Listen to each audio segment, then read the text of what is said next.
I've had the chance to spend quite a bit of time talking to a number of people who are interested in moving into tech from other industries, namely because of the attraction of the industry.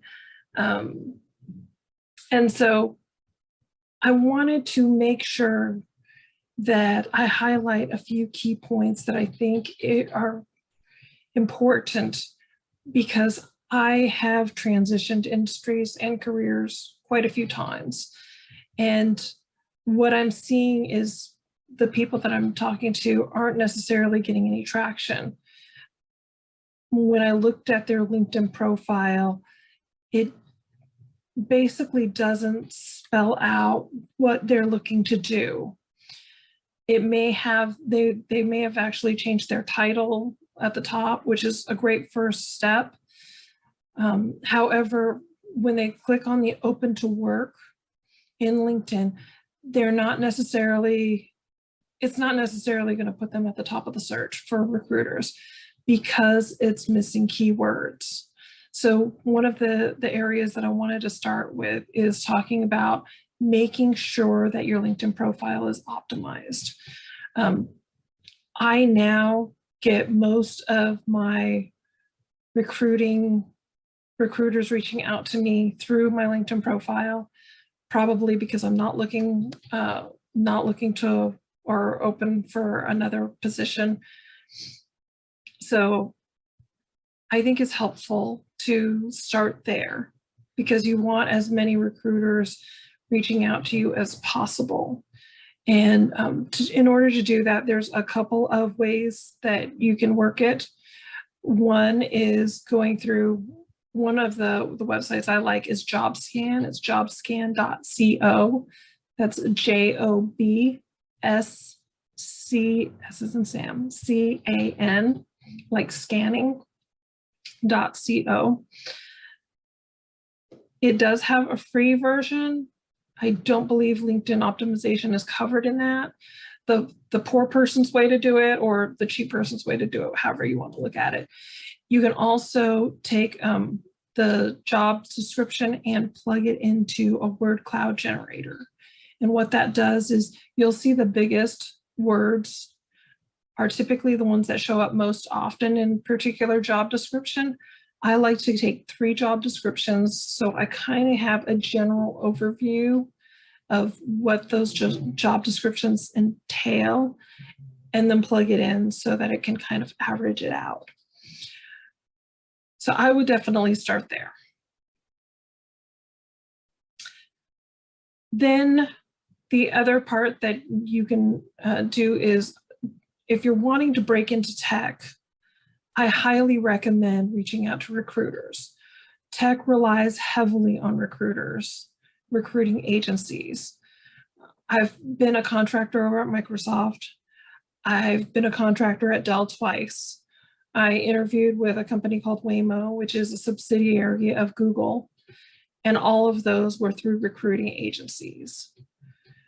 Particularly if you don't have a background in tech, that's often an easier way to get in because it allows them to try you out and without much of a commitment from the tech companies.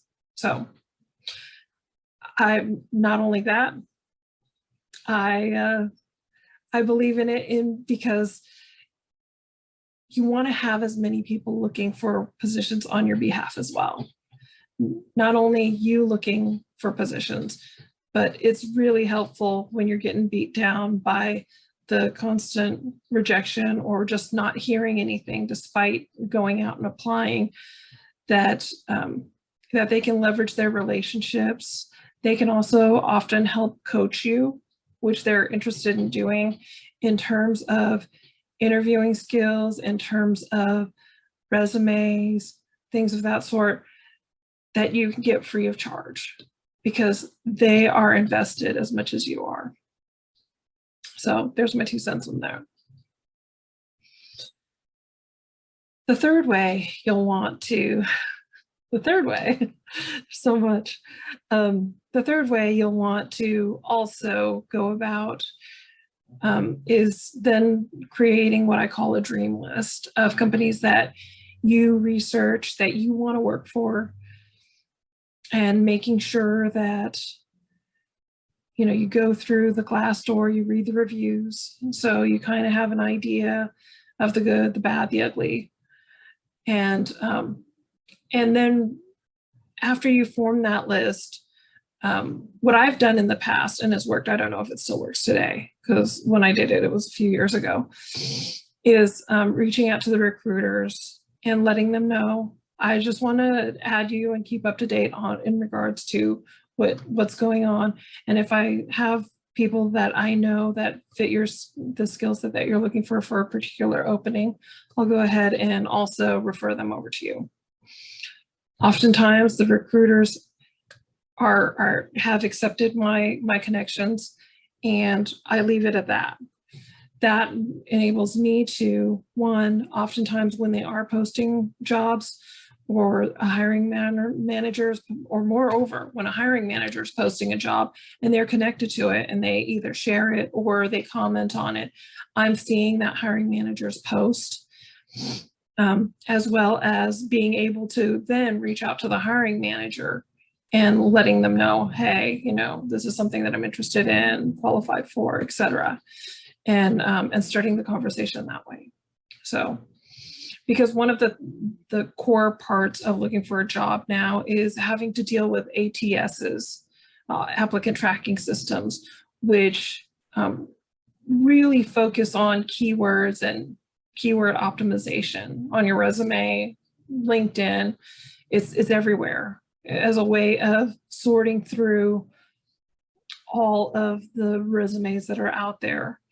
But it also means that if you're breaking into a new field, you already have a little bit of the odds stacked against you. So you have to get through the applicant tracking system, which is going to be tough. That's why you want to make sure that you're optimizing those keywords, as well as finding ways around the applicant tracking system so that people can get to know who you are and what you bring to the table outside of that. Because chances are you have a number of strengths that are going to be beneficial. And if you talk to somebody about it, I mean, they still may not necessarily think that it's the best fit, but you've got a more of a fighting chance than being screened out by a computer.